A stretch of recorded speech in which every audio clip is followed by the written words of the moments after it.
Basement, level vibes with another one, straight up, blackness aye.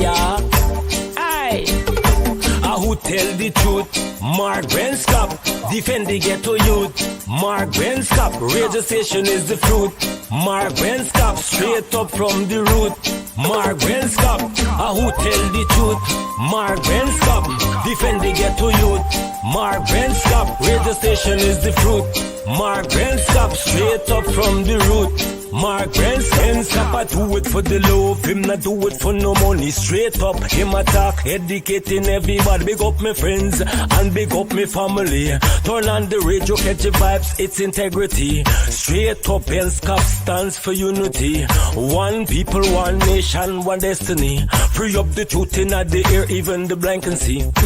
The deaf can hear, the dumb can talk, the cripple can walk. Boom. Who tell the truth?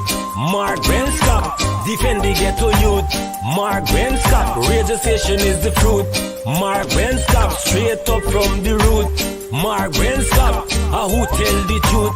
Mark Benskop, defend the ghetto youth. Mark Benskop, radio station is the fruit. Mark Benskop, straight up from the root. Mark Benskop, we have to gather round, grab a seat and sit down, pay attention. Education, liberation, we have to stand strong. Benskop the pun. I can't take it no more. I can't take it no more. Can't take it no more. Imagine 18 hours of blackout and you're telling people progress. Cost of living gone up 100%, yet you give public servant less. Mr. President, listen to the people. Search your soul and you will confess. I want you try surviving on the public face, then you're gonna know but stress. Cause I done fed up, you done fed up, he done fed up, she done fed up, we done fed up, the people fed up. You're hiding corruption inside the cup, look how we will set up. The people fed up. They don't drive no fair with the citizen. They may want the people speak out. Freedom of speech done gone inside the gutter. Knock off when you open your mouth. Discrimination in entertainment, and you're talking about one Guyana. When the Ministry of Culture keep the big shows, one set of girls and banner. Cause I done fed up, you done fed up, he done fed up, she done fed up, we done fed up, the people fed up. You're hiding corruption inside the cup, look how evil set up. The people fed up. Every picture you take and promise you make, everything you do is about clouds. Then you come into me for I shake your hand, there's nothing to smile about. Corruption inside every sector, but when it comes to them they send you.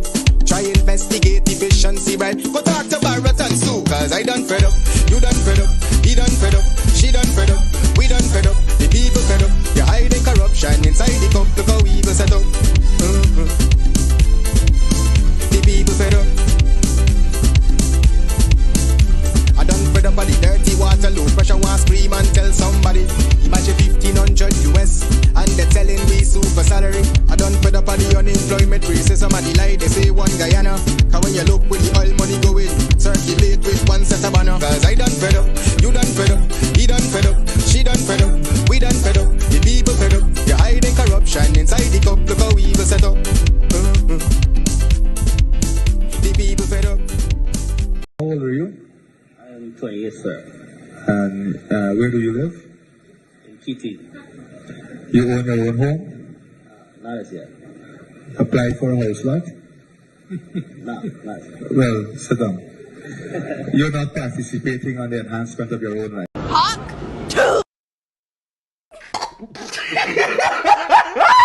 There and fabricate that. Unless you say who the person is, I can't comment on anonymous people. Okay, well, let's talk about specific individuals. What is your relationship with Mr. Sujurong? Su? Oh, Su? My relationship? Nothing. He's a tenant in my place, yeah. And he's a good friend of yours? Yes, yes, he is a friend of ours.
All right, hey, guess what? Good night. It's Friday night, and it's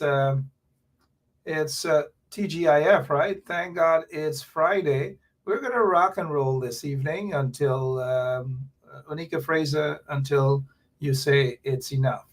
That's it. It's Friday night, and wherever you are, we say good night to all of you. I know some of you in Guyana, the big family feud that's going on. Who owns the house? Who has the transport? And all manner of things. For 200,000 Guyana dollars. 200,000 Guyana dollars. I don't know what's happening. You guys deserve more than that. Right, Jamal Aziz? Right, Onika Fraser? Right, Mary Baird? Debbie? All of you. You guys deserve more than that. It's 8 minutes after 9 o'clock. My name is Mark Benchap. We're going to rock and roll. Let me just say that there are times we may disagree, we may agree, or whatever. But tell the AFC guys that there's no need for their bums to raise. We're all supposed to, mind you, supposed to be in the same boat, trying to get to the same destination, I hope, in seeing the back of this corrupt PPP regime. And I wish to say this to the Alliance for Change supporters, the AFC supporters.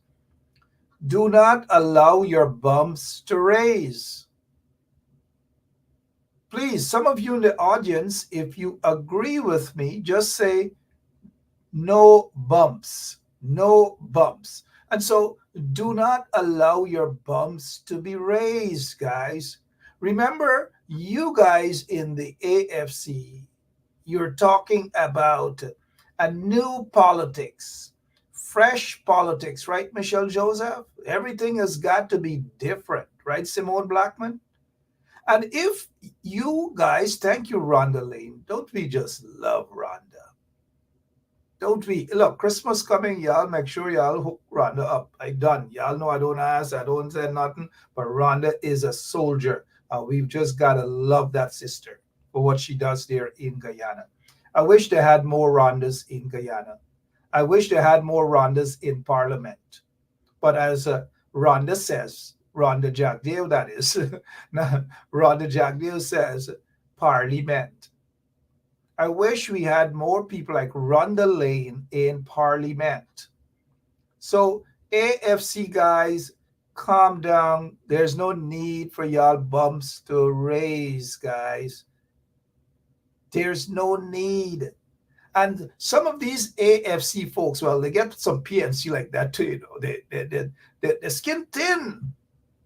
And they're ready to take off. They're ready to abuse all manner of things. And these are the same people who are talking that better must come. And then how can better come and you're cussing out? All because you can't take a little criticism. All because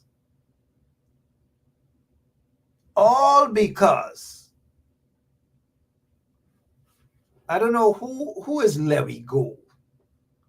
If it's a distraction, we're not here for distraction, mind you. Whoever is Levy Go. If Levy Go is Kwame, sorry Kwame, sorry, not tonight. No distraction. We do not want any distraction. Now back to the AFC. The AFC guys, I noticed some of them, you know. I noticed some of them. They're talking about fresh politics and a brand new politics and a new culture and all, and then they got right back into a hole. Cuss out, abuse out, this, the.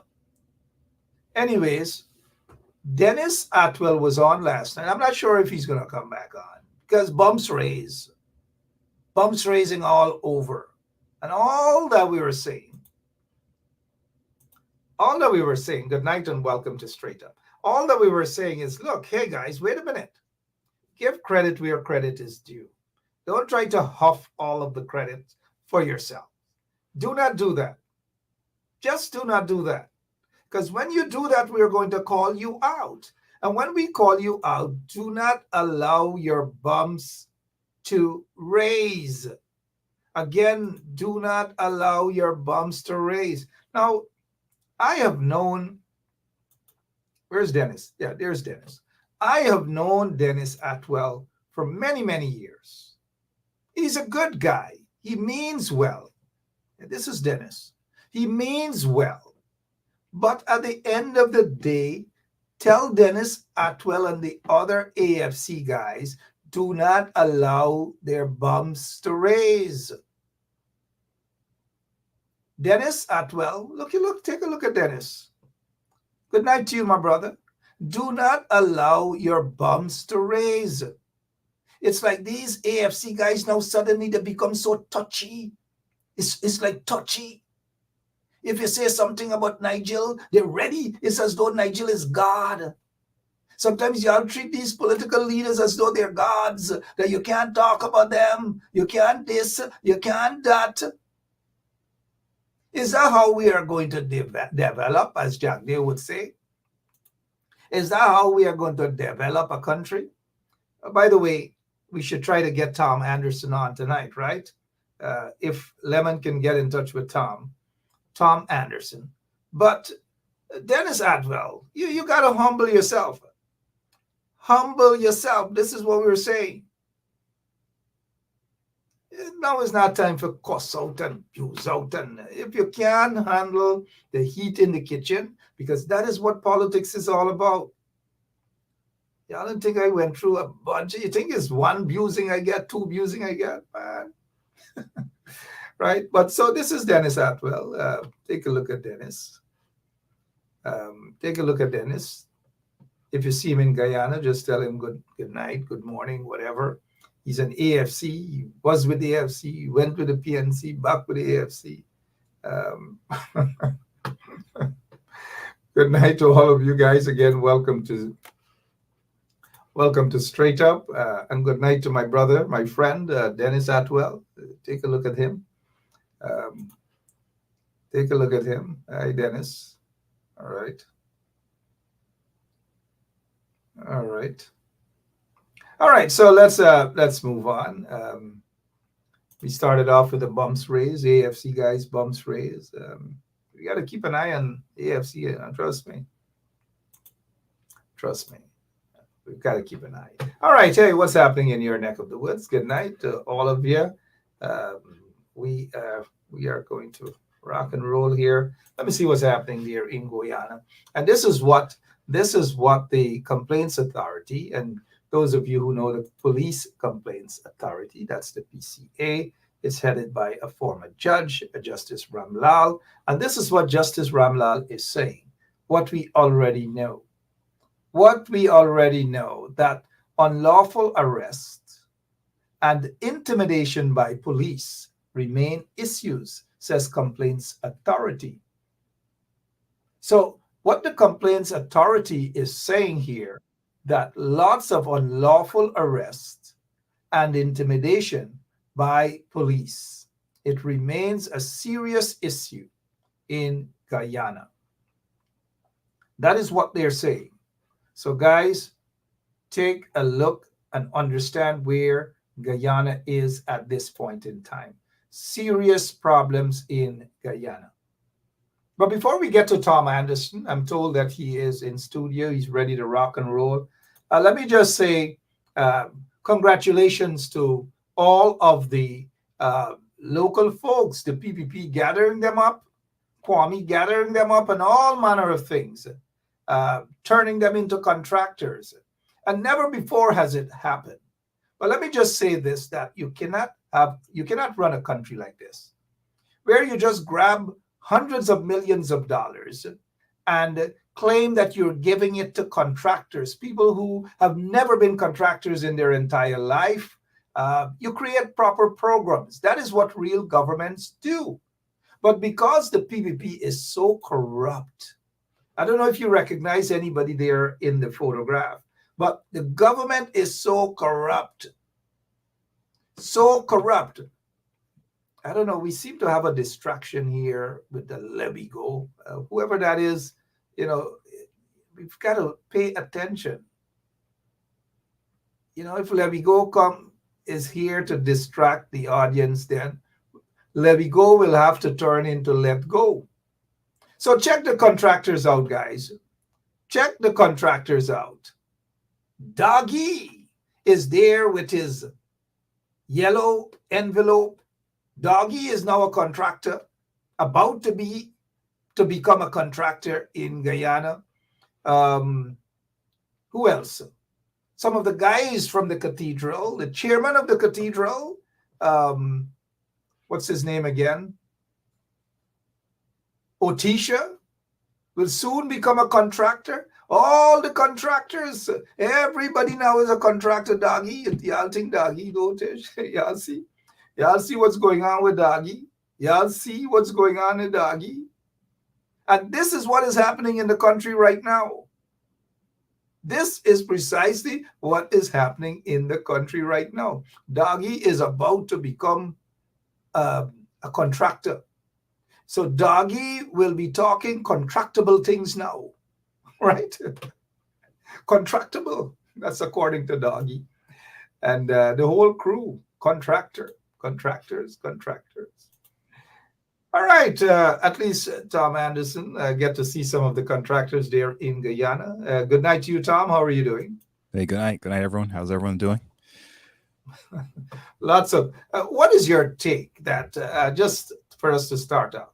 So the PPP regime has decided that they are going to round up a few folks.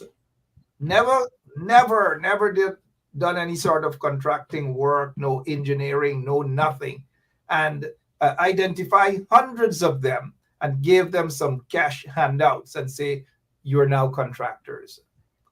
What is good and what is bad about that? Please, Mr. Anderson. Well, there are very few good things about it, but I mean, look, if you need to keep people employed and you can't, for whatever reason, organize the country enough in a way to have a structure where people can be employed through normal means, then, this might be the only way they can get as many people as possible on a payroll and get the money out to them. So this sounds to me like they've got a boatload of money and they don't know really what to do with it all. And this is one of the ways to sort of get some of that money out there. Fair enough to get some of the money out there. But the PPP has a history of selecting certain people. They don't have to be experienced or whatever it is, and just give them. And this here, according to the man in the streets out in Guyana, this here is political bribery. What is your take on that description? Well, good night, everyone. I see everyone there. Hazel, Johnson, hello, good night. Good night, Rhonda. So yes, good night, everyone. So in Guyana, in my opinion, I don't see it that way, because the standard in the United States, it would be that for sure.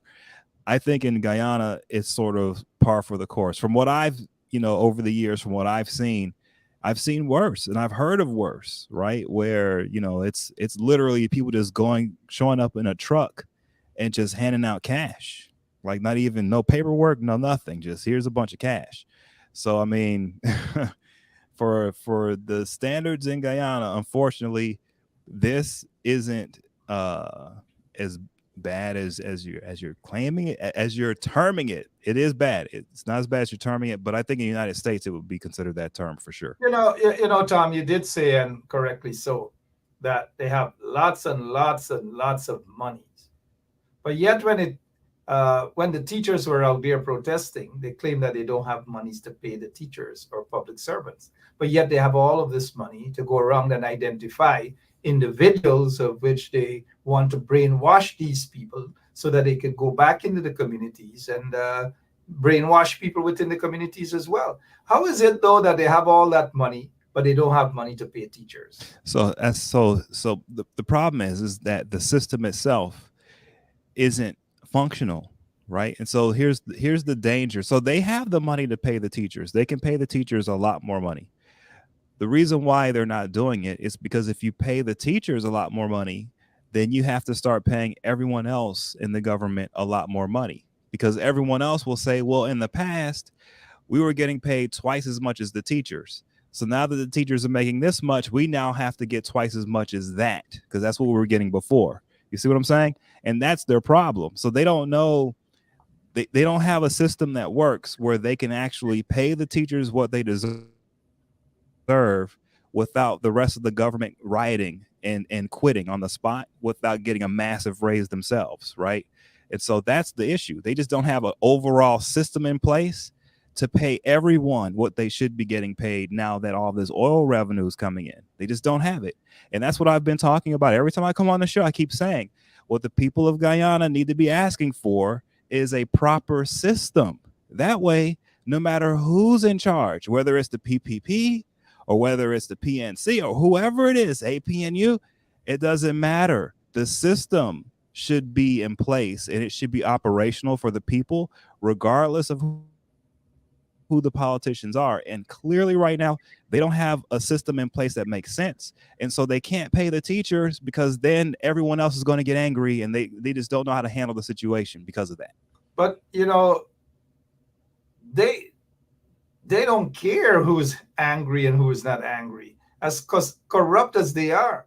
And let me say this to you, Tom. You already know, you've been keeping an eye on Guyana for quite some time now. The system, Tom, doesn't work in Guyana. It just doesn't work, especially under the PPP regime. As corrupt as they are, the system doesn't work. And while I agree with you that as long as you have a system that is working, everything will fall into place. And this is what we saw for the most part under the coalition government. We saw under the coalition government, the system started to work. And here we are again under the PPP regime when the system has collapsed. Some say, let the system work. The system is not working under the PPP. And so here's an example of what I'm saying that the people of Guyana can do in order to change the situation, right? You have to demand what type of system you want going forward. And I give you an example of a good system that you can demand. You can demand a system that focuses on education, that makes education paramount in your nation. And if you do that, then what happens is automatically the teachers are going to get paid what they deserve. And no one else really can say anything because you're telling everyone, hey, our teachers are our most important asset. As a matter of fact, not only are we going to pay them what they deserve and then some, but we are going to be recruiting internationally to bring the best and brightest here to make ourselves even better. Because why? We are going to be a nation focused on education. Okay. That's how you do it. And that's the problem right now is that if you look at Guyana under the PPP, what's the focus? What kind of nation is Guyana? If you ask me, it's from what they portray it to be. It's a nation like Jack Dale has said publicly that's open for business. That's what he said. That's what he wants people to view Guyana as, is a nation open for business. Okay, that's fine. But how does that help the people? And the people of Guyana, is that the kind of nation you want? Is first and foremost, you want the entire world to know that you're open for business. I guess that's okay, but I just don't know how that benefits everyone in the nation. It probably helps the businessmen at the top, right? It probably helps the politicians who want to get payoffs and other things. But the people on the lower levels, the people who are everyday men and women in Guyana, does that, the open for business on every single level? To me, it sounds like, well, we're open for corruption. right? So that's the viewpoint from the outside looking in, is that you look at the nation of Guyana right now, and from the outside you look and you say, okay, well, they're sort of a gas station because there's a bunch of oil there and they're open for business, so there's corruption. And that's basically what the world is seeing now, and the people of Guyana have to ask for something different. If you want the education-based society, great, but you have to get one other than the one that's being peddled now, because the one that's being peddled now is toxic and clearly it's not working for the people. Certainly not working for the people. At 27 minutes after 9 o'clock, this is Straight Up on 107.1 FM. It's Friday, 11th day of October. Tom, here is what an organization to keep an eye on police brutality and listen to the complaints of citizens. This is what that organization has to say. Unlawful arrest and intimidation by police remain issues, says Complaints Authority. What is your take on this damning report, sir? Yeah, it's well, first of all, it's good that there is a report that is highlighting any type of government abuse, especially in law enforcement. We have our issues, and of course, as everyone knows, we have major issues in the United States with law enforcement. And unfortunately, Guyana has taken on our template for law enforcement a little bit.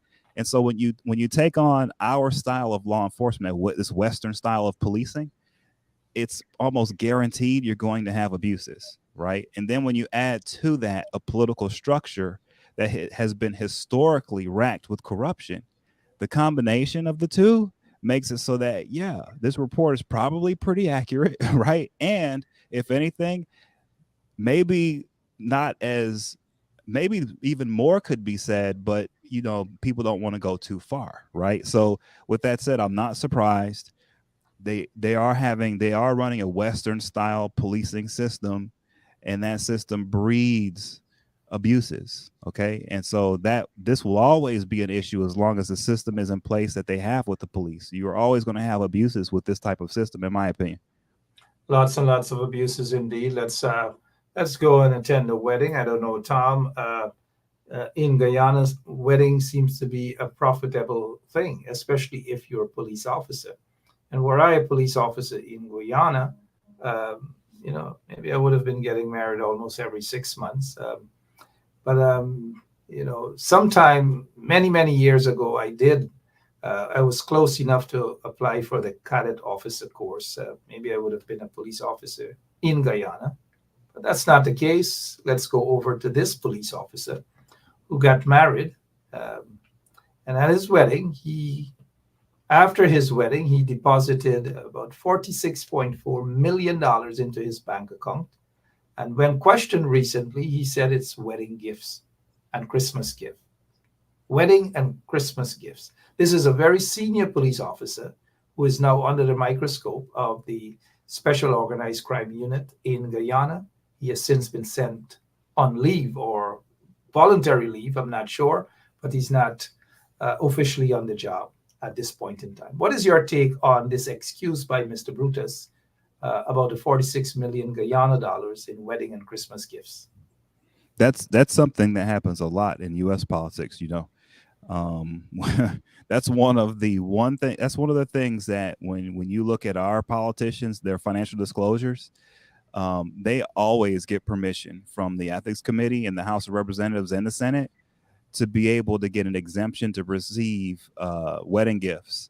And they usually receive like thousands and thousands of dollars worth of wedding gifts. Okay. So that's, this type of a thing is pretty typical, right?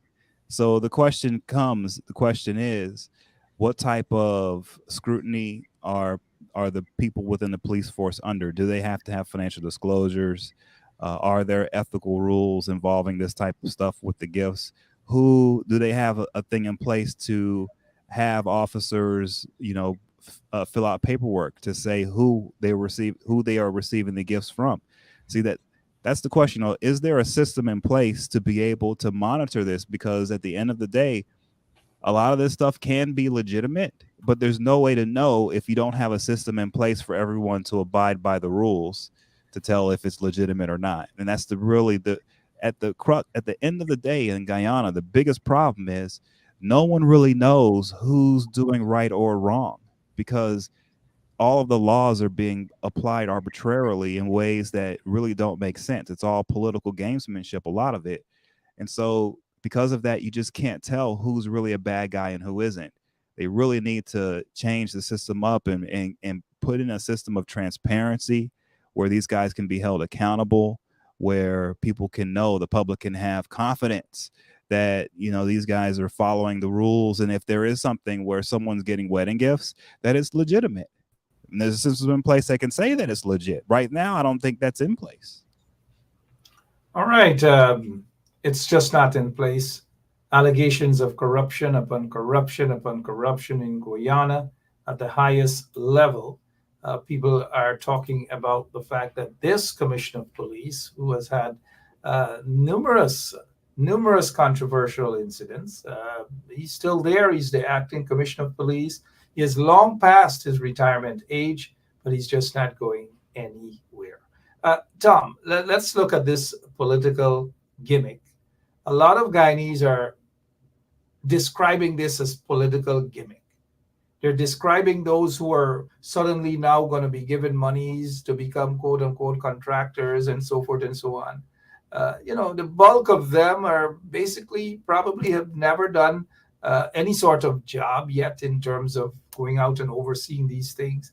But in the midst, there might be a couple of legitimate contractors, and we don't want to paint all of them with the same brush.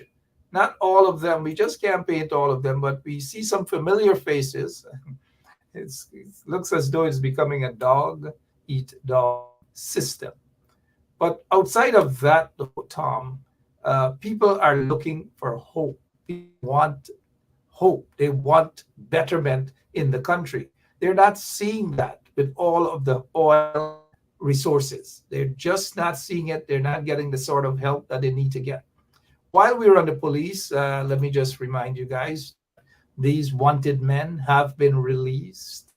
The police released them, and these were the guys, Tom, and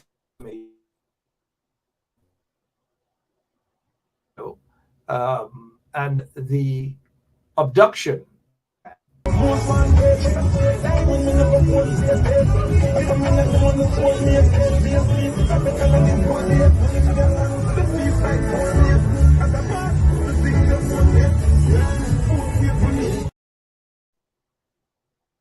So when you were here last time, I showed you the video of the abduction of the little boy, and he has since disappeared. There are reports that he is shot and killed in a village up the east coast of Demerara and buried somewhere in the back dam with some other folks who were shot and killed execution style and buried right there as well recently.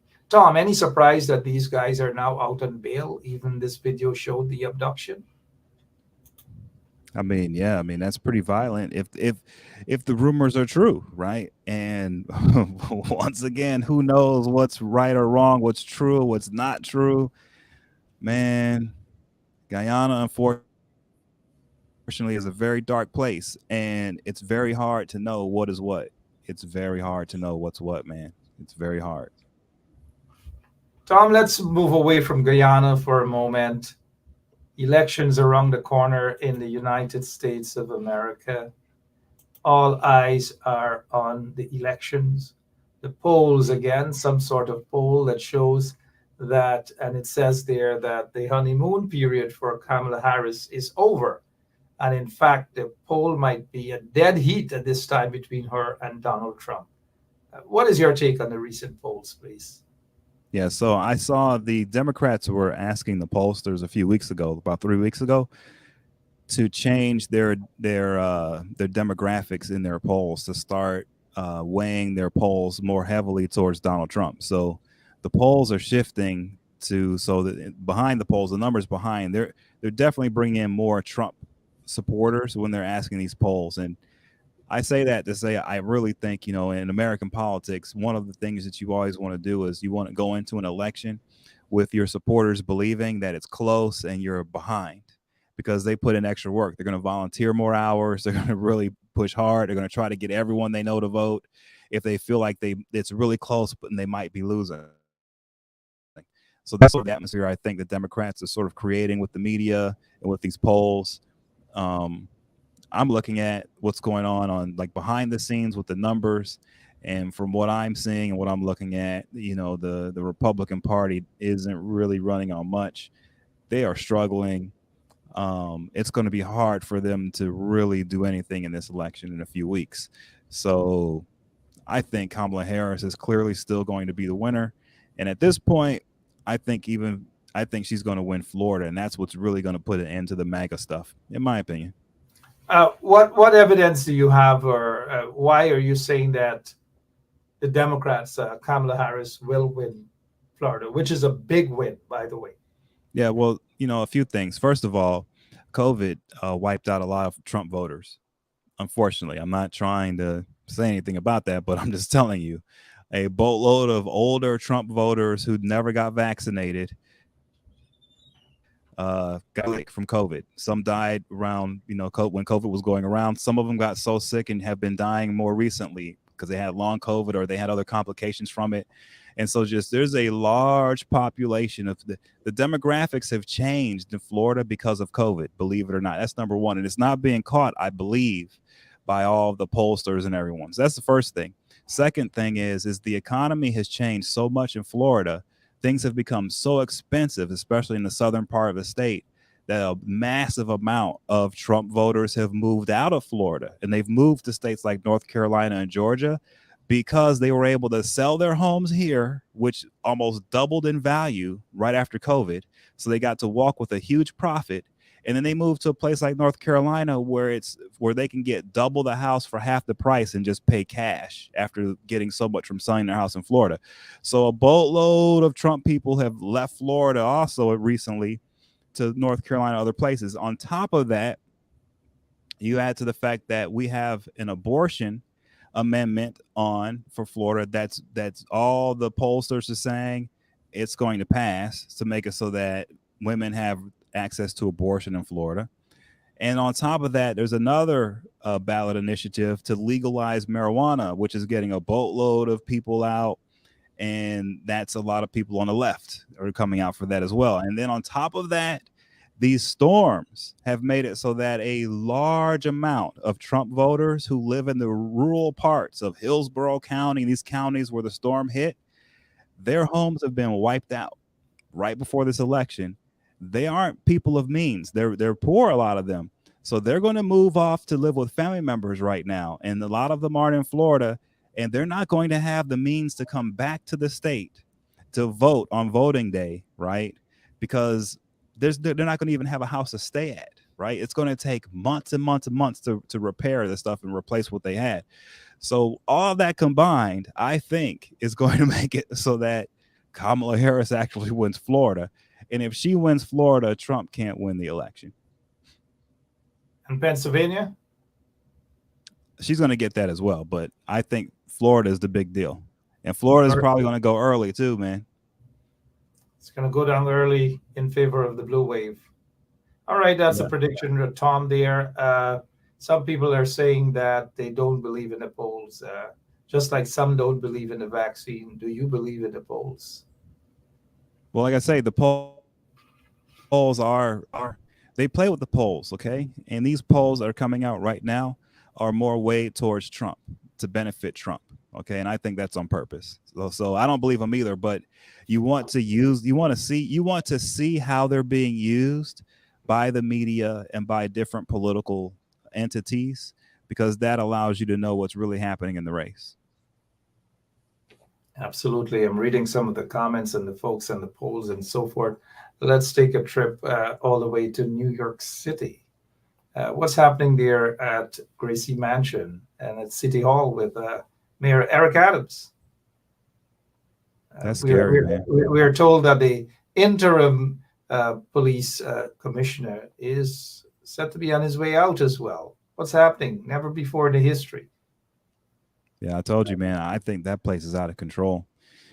And, I pray for this, but I just hope the police and the FBI and other law enforcement are really paying attention, Homeland Security, really paying attention, because this is the time of the year where these terrorist guys like to pull stunts. And with the city being so weak at the top with leadership, this is just this is a scary time. So, I hope the law enforcement guys and everyone in there who are anti-terrorism guys, that they're doubling down on their work, and that they can, find a way to get through some times that are really, really crazy and hectic right now in New York City. It's rough. You've touched on a good point there as it pertains to any sort of act of terrorism. The terrorists might want to use it to their advantage if they see that there's a weak system. I hope that they have other stuff in place and not being distracted. I'm talking about the law enforcement guys not being distracted with what's happening there at City Hall and at One Police Plaza. Never before have we seen this here. I remember the days with John Miller, who is now at CNN. He was the Deputy Commissioner of Police dealing with terrorism and so forth. He was pretty strong and competent. Not sure who his replacement is, but I do hope that those guys are paying attention to what's happening. Any prediction on whether Eric Adams is going to resign or not, or what, Tom? Well, here's the thing. And first of all, Eric Adams is one experienced politician. He has been in the game for a long time. And any experienced politician knows that the number one most valuable thing they have is the elected office they hold.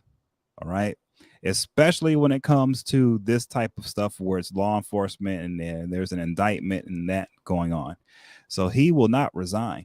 He's going to hold on to that office as long as possible, so that he can change it for being able to not have to spend any time in jail, most likely. So that's my prediction. We've seen similar, maybe to a lesser extent, played out with State Senator John Sampson and others. And also maybe Mayor Adams is taking something out of the playbooks of your good friend, Congressman Meeks, who has been in some serious hot water. And one would have thought that Meeks would no longer be the congressman, but he is. He survived. Is Eric Adams another Meeks in terms of surviving? No. I mean, look, Meeks never got indicted. Right? That's one. Yeah, so, I mean, I'm sorry, Eric Adams, but I mean, he's going down. I mean, there's no other way. He is going down, period. All right, Tom Anderson there for you guys at 44 minutes after 9 o'clock. Elections. We're going to have a smooth elections here. You predict any sort of violence coming out from Trump, because he's not talking a good language. He's not talking a language of democracy. He's already saying whatever it is, he expects to win. And if he doesn't win, he's going to create problems, you think? No, I think he's going to lose. And I think what's going to happen is there's going to be such a huge sigh of relief from everyone, including his own side, that whatever he tries to create as far as chaos goes, no one's going to go for it. He is going to be pushed into the back of the book in history so fast that it's going to be shocking. By 2025, no one's even going to know who Donald Trump is. That's how fast it's going to happen, in my opinion. All right, Trump is this sort of guy. Even in when he sleeps, he would want to be recognized. But we've just got to get over with the elections in the United States of America, and as we prepare for elections in Guyana as well, we've noticed that ExxonMobil is speaking up. It's daring any government in Guyana not to renew or even think of renegotiating the PSA. Your take on a company flexing its muscle? Let's say, for example, a company from China in the United States of America doing business and threatening the government of the United States, as is the case with, in my opinion, what's happening with Exxon and the Guyana government. Yeah, China threatens us every day, right? They're constantly threatening us. Oh, China threatens, but they threaten us all the time. A business here in the U.S. No, they're not. Not do they threaten us. They send people after us. They have no respect for us whatsoever. Totally rude, underhanded, nasty. So like, yeah, I don't know. I'm sorry, man. Like, uh, the way I see it is ExxonMobil is dealing in our backyard. Okay, this is our part of the world. And there are some Chinese actors out here and other actors, and there's other things going on. But I think the way they see it is we're the United States of America. They're one of the biggest corporations that we have. They're doing the job that they were paid to do, and they dare anybody to tell them otherwise. And I look at it and I say, I kind of agree, because what else is going to happen over here? Do you think that we're going to allow in our backyard to pull up all the oil out of the Caribbean? You really think we're going to allow that to happen? That's never going to happen. So that's why I say people can say what they want, but the options are very limited as to who's going to get at that oil.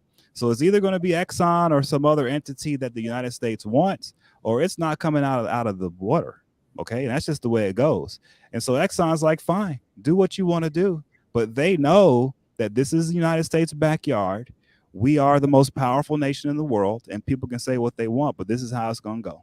And that's just it. And I'm sorry, I'm not trying to say this is how people should. I'm not trying to say people should like this or want it. I'm just telling you this is the reality. Well, the reality, just so you know, in case you probably missed it, and I know you don't miss anything, but ExxonMobil in Guyana is owned, 25% of that is owned by the Chinese. That's 25%. So there's this teamwork.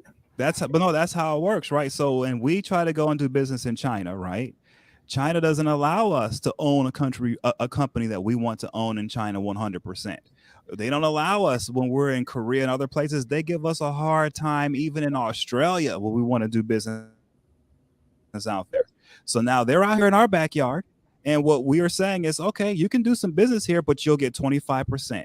Fine.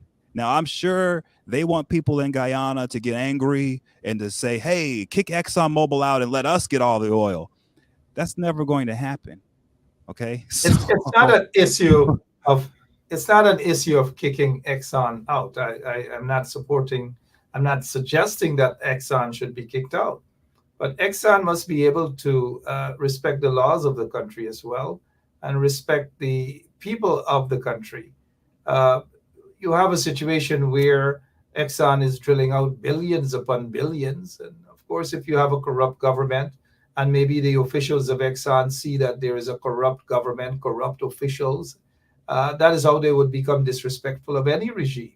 And maybe we can understand why Exxon is flexing its muscle. Because I don't think it's that, Mark. Look, they signed a deal with the previous government, with Granger, first of all. And what they're operating by is a legal document. It's an actual deal that the country signed with them. Right? Yeah, but it doesn't mean, though, Tom, one sec, it doesn't mean that because I sign a deal with you that I cannot seek to renegotiate that deal. I understand that, but what I'm telling you is this is the most legitimate thing going in Guyana right now. So this is a written deal that's on paper that Granger agreed to. This is the most legitimate thing going in the entire nation right now. Everything else is so corrupt and so backwards that give me a break. So the one legitimate thing going is the one that needs to be changed. Why? That's why they're not flexing muscles. They're just looking at the situation and saying, wait a minute, we're playing by the rules when no one else here is playing by the rules. Now, you may say you don't like the rules that were set up with Granger, but they are the rules and they're playing by them. So why are they the ones being looked at and pointed the finger at when no one else is playing by the rules? That's what I think they're saying. So it's not flexing muscles. It's just saying this is the reality. Stop playing games. As you see, the government, the PPP is corrupt indeed. The deal was actually signed on the PPP, Janet Jagan. But what has really happened is the PSA was signed, and then for some reason, Granger, who was the president at that time, was totally unaware of 18 million signing bonus. Under any circumstances, a government or a corporation has legal rights to say, I need us to go back to the table. We need to do some talking. It's proper business That's fine. Any other country, sometimes companies get kicked out of a country and we want to know why. That's fine. But I'm just telling you, look, there's nothing else legit happening in Guyana right now. I mean, this is an actual document. It's an actual contract. I'm not saying it's perfect. What I'm saying is it's a real thing. Yeah, fair enough. I'm not saying that Exxon should go or Exxon should. I'm just saying it's perfectly fine, because if you have your books and not being audited properly and you owe the people of Guyana $214 million and you're pussyfooting around from paying it, you're not paying your fair share of taxes, it simply means that you're not there to do good business with the people of Guyana. And by virtue, no, but I think they are. I think they are compared to what else is happening there. No, I think they are, and that's what I'm saying. I think they're being held to a different standard for some reason, right? You know, Tom, it's always look. the case. I saw the Chinese. This is what I saw in Guyana, Mark. No. I saw the Chinese literally buy up all of the forest land of the entire nation of Guyana. The whole thing. Yeah. The whole thing. Where is that forestry going? So that's what I'm saying. Like, here we are where China gets all of the forest land basically of the whole nation, and no one cares about that. But the one deal that's actually bringing in real money,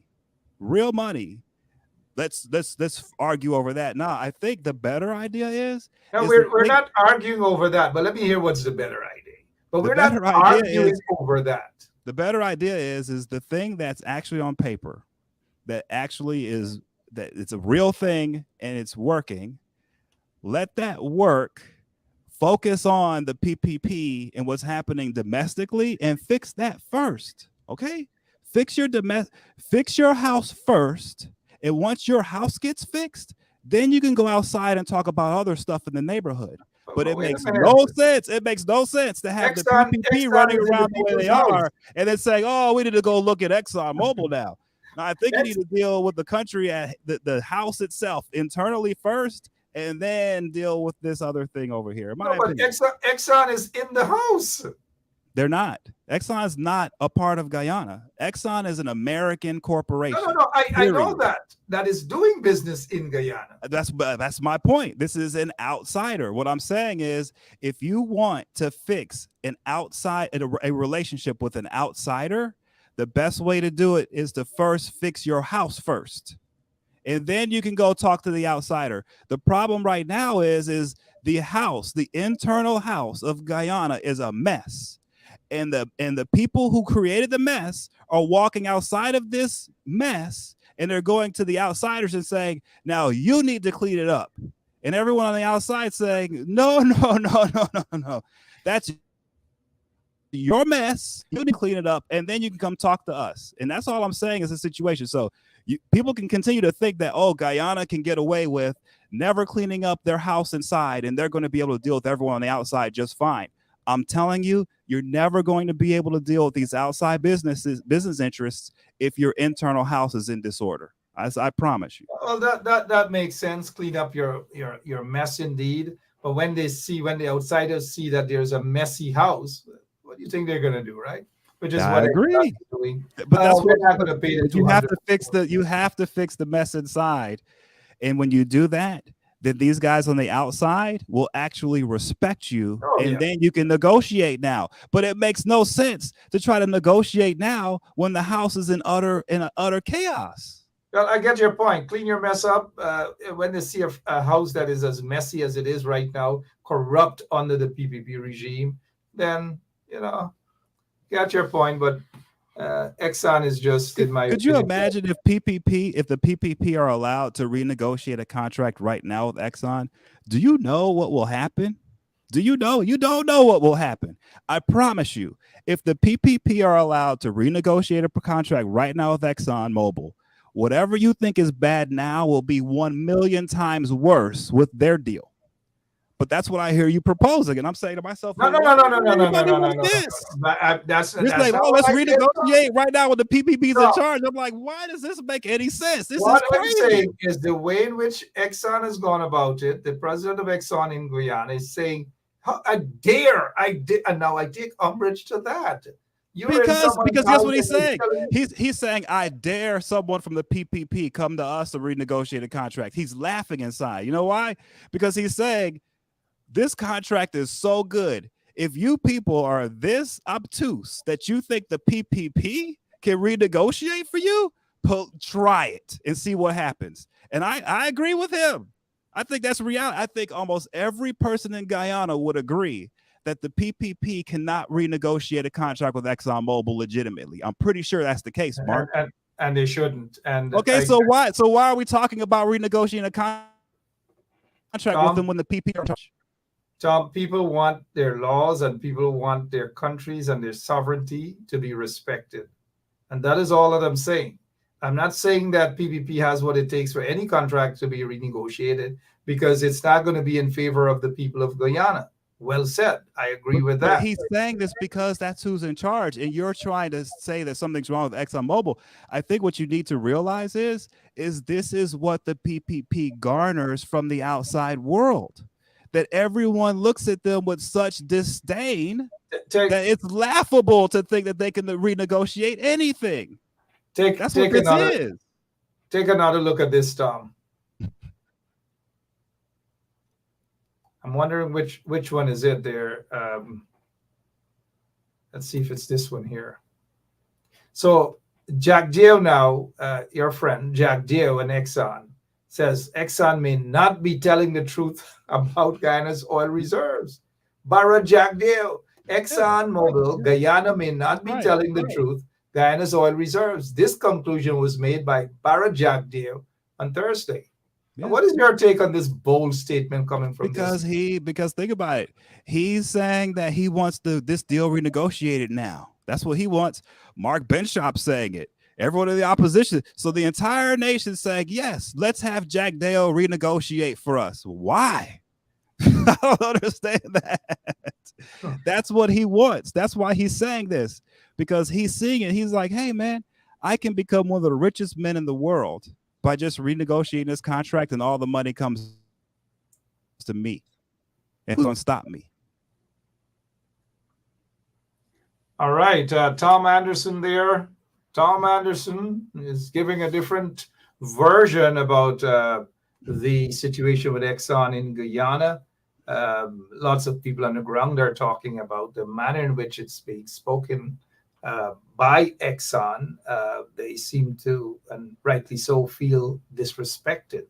That here it is, a company in Guyana is talking as though the people of Guyana have no value, they have no sense. There are lots of patriotic Guyanese who have taken umbrage to what the ExxonMobil's president has said and the way in which he is behaving. Now, even if he doesn't want the contract to be negotiated or renegotiated or any talks by the PPP, fair enough.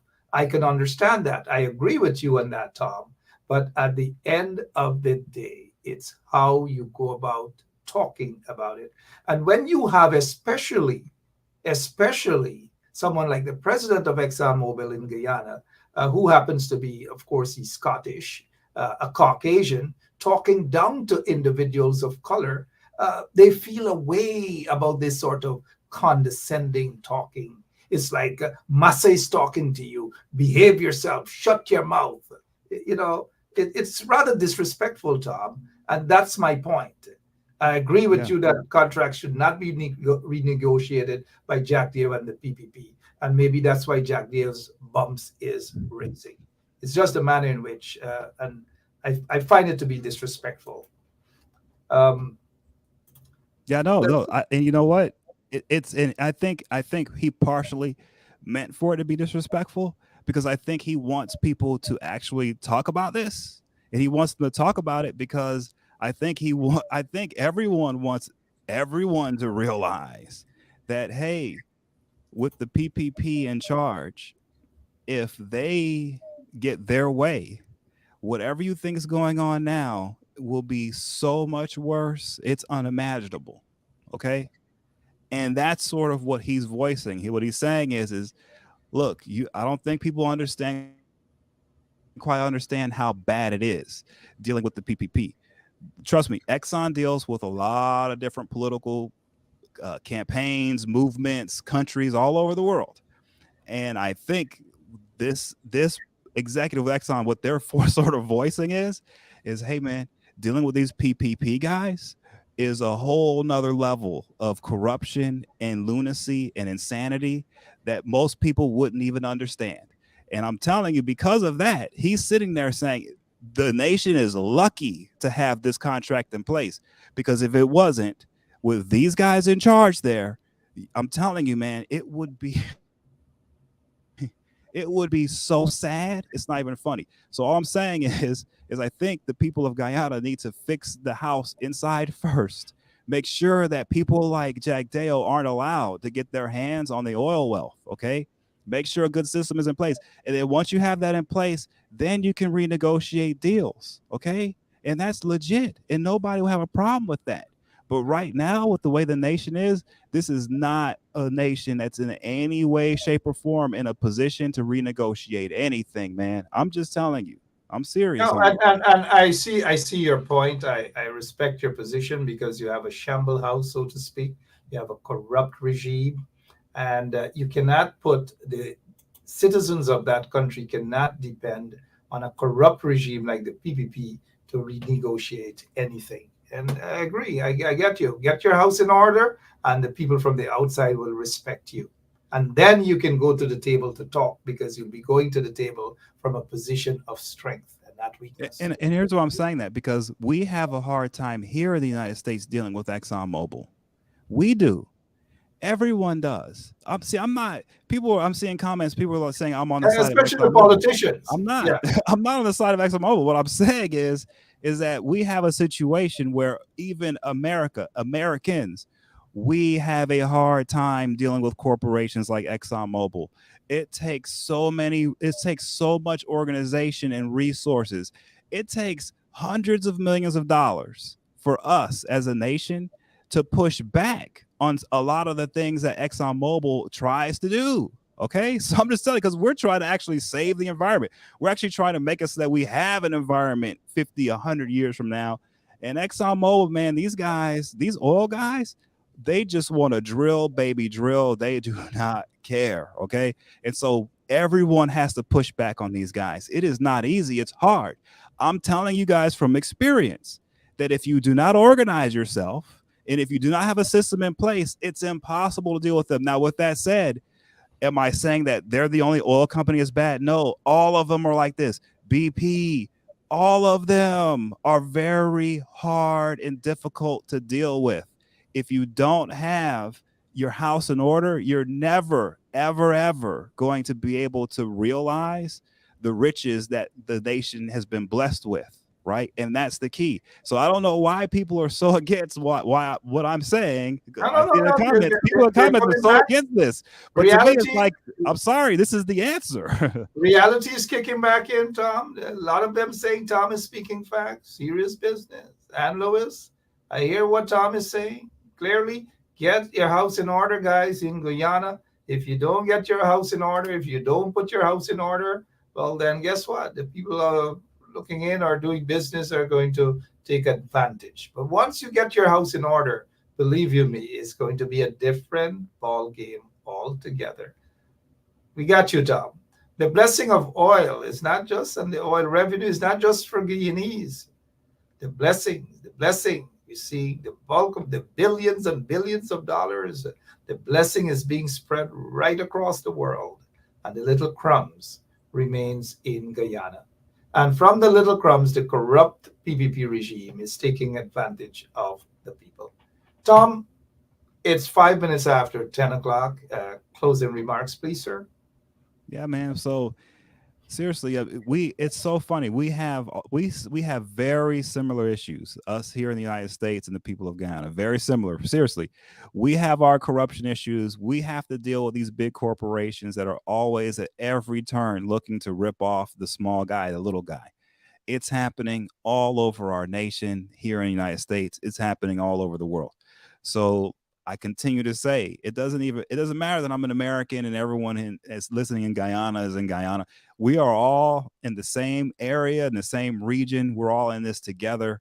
It is imperative that we continue to keep our own houses in order before we go out and try to affect the outside world. But with that said, getting our houses in order isn't that hard to do. It really just takes some organization. It really takes the people of the nation to get together and figure out, what kind of nation do we want to have? What will be our focus? What will be our legacy? Our generation, when we hand the reins over to our children or grandchildren, what are we handing off to them is the question, right?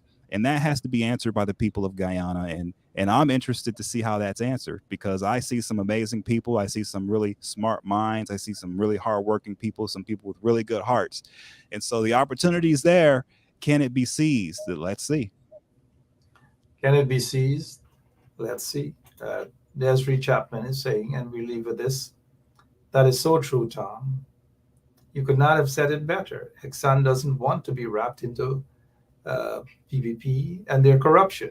They are fully aware that the PPP is not interested in developing Guyana and its citizens. They know that all the money is going to the pockets of the PPP regime. Well, that's one way of looking at it. And we'll end on that note. Tom, as always, thank you so much. We'll be back hopefully to have Tom sometime next week. Not sure if the mayor is going to resign by then. I don't know. Any prediction that maybe by next Friday he'll resign? Yeah, I mean, I don't think so. I don't think this guy's going to resign, man. He's holding on for dear life all as long as he can, I think. We'll take a beer. He'll resign by next Friday. We'll take a beer on that. Thank you so much, Tom. Appreciate your time as always. And God bless you. Take care. Thanks, Tom. Yeah, Tom there for us, giving his opinion. We agree with, I agree with most of his opinion. But one of the things, though, Tom has said, we've got to get our house in order. We've got to get our house in order. If we don't get our house in order, guess what? The people are going to say, oh, a bunch of pacus, man. We could do them anything. And that's what the PPP is doing. PPP has been so corrupt that people have no respect for them. Corrupt at every level. That is what's happening right now in Guyana. Just before we go, though, Tom is already gone. Take a look at this guy here. He's a PNC guy. He's supposed to be a PNC guy, Samuel Sandy. This is what he's saying. These guys, PNCR Sandy calls for, not the funeral home, mind you, but let me start over. PNCR Sandy calls for opposition unity in support of Ali's progressive economic measures. Sandy, now tell me, what are these progressive economic measures? What exactly are these propaganda, Sandys? What exactly? Come on, Sandys. Get with the program. If just get with the program. This is dotishness. This is not any proper comment or opinion that's based on any facts. None whatsoever. None. This is basically sucking up and licking the boots of the PPP regime. There is nothing, Samuel Sandy, there's nothing about what Ali has announced that is progressive economic measures. Absolutely nothing. Now let's walk this through. So is this positive or political gimmick, Mr. Sandys? No, not Sandy's funeral home, but Samuel Sandy. Is this where Ali is basically trying to brainwash the nation through this propaganda by saying that he is going to cut, or they're going to cut electricity costs before end of 2025? Mr. Sandy, this is what's going to happen. They will take this straight into the elections as an elections campaign, and they're going to say to the people, hey, this is what we are going to do for you. Come on out and vote for us. That's a propaganda. This is a political lie. And this cannot be seen as some sort of decent economic venture that will be able to develop the country, Samuel Sandy. So if you want to come out and praise Irfan Ali, go right ahead and praise Irfan Ali and the PPP. but don't make it look as though you're doing it in order to be balanced. There's absolutely nothing that's balanced about your statement, Samuel Sandy, who sits there at the regional chair, region 4 chair. What is he? The vice chair? People need for you to stand up and speak out on their behalf. This is not the first time that Sandy is coming out and making bold statements on his own behalf, mind you. Certainly not on behalf of the PNC, but this is not the first time. It's the second, maybe the third time coming out in favor of the PPP and their so-called propaganda plans. Now, people want to see the vice chair of Region 4 go out and speak up and stand up for them when they need people to stand up for them. But to issue these sort of questionable statements can only lead people to come to one conclusion, is that Samuel Sandy is softening up his beaks for the PPP. Now, I spoke about the GPL. This is not a sound economic plan. Now, when we talk about $200,000 household, that is not a sound economic plan. This is, you wake up and you rush, you put on your pants and you rush and you say, I'm giving out $200 today. There's no plan. There's no, as the leader of the opposition said in response to a silly question from one of those reporters from Chronicle, there's no feasibility studies. There's nothing at all. And you just dash out $200,000 just like that in order to buy votes. Is that what Mr. Sandy is saying, progressive economic measures? I don't know. What about free education at UG? That's reinstituted because the PPP took this away, and now 27 and a half years later, they are reintroducing it. This is nothing new. This is something that they've deprived the Guyanese people of, young people, including yourself, Mr. Sandy, who probably, well, not probably, you attended UG. You had to pay for your, you had to pay fees, your UG tuition. You had to pay for that. Had it not been for the PPP, you would have been having your education. You would have had your education free of cost, because that is what is in the Constitution. That is what the PNC introduced. That is what the PNC stood for. And thousands of people benefited from that, regardless of their ethnicity, regardless of whether they swing south or they swing south, Mr. Sandy. Regardless, it doesn't matter.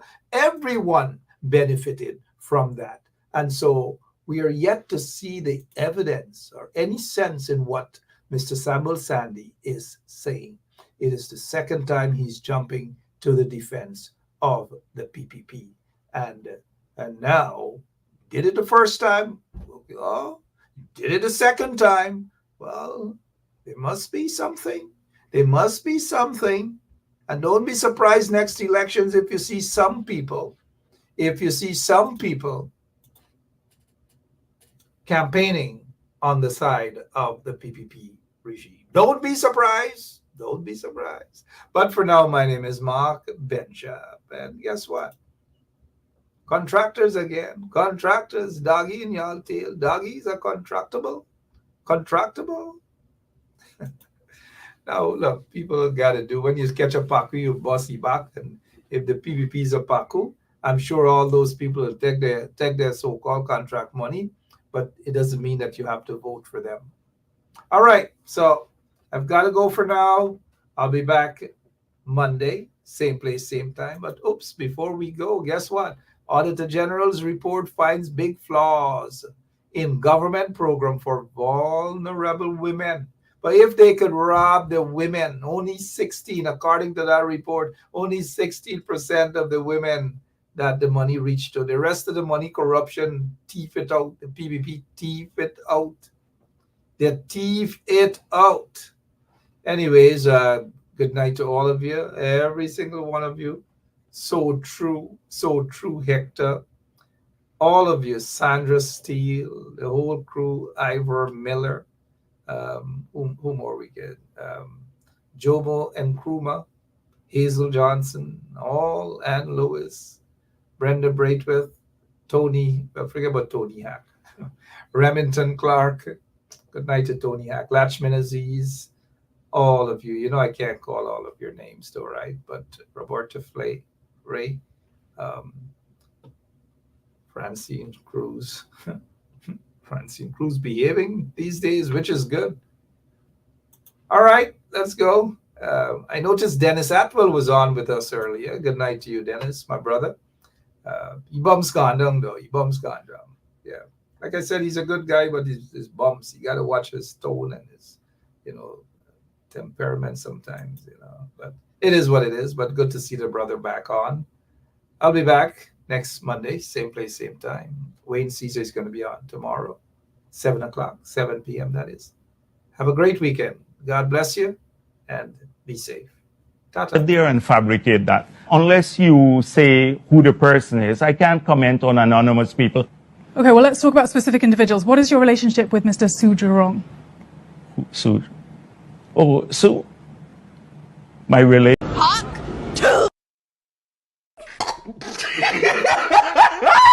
can't take it no more. I can't take it no more. Can't take it no more. Imagine 18 hours of blackout and you're telling people progress. Cost of living gone up 100%. Yet you give public servant less. Mr. President, listen to the people. Search your soul and you will confess. I want you try surviving on the public base. Then you're gonna know but stress. Cause I done fed up. You done fed up. He done fed up. She done fed up. We done fed up. The people fed up. You're hiding corruption inside the cup. Look how evil set up. The people fed up. They don't drive no fair with the citizen. They may want the people speak out. Freedom of speech done gone inside the gutter. Knock off when you open your mouth. Discrimination in entertainment. And you're talking about one Guyana. When the Ministry of Culture keep the big shows. One set of girls and banner. Cause I done fed up. You done fed up. He done fed up. She done fed up. We done fed up. The people fed up. You're hiding corruption inside the cup. Look how evil set up. The people fed up. Every picture you take and promise you make, everything you do is about clouds. Then you come into me for I shake your hand, there's nothing to smile about. Corruption inside every sector, but when it comes to them they send you. Try investigate efficiency, right? Go talk to Barrett and Stu, cause I done fed up. You done fed up, he done fed up, she done fed up, we done fed up, the people fed up, you're hiding corrupt.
Why you say that? Because I gotta rile y'all up. Because listen, the whole thing is that, right? You're my video, right? No, yeah, I know.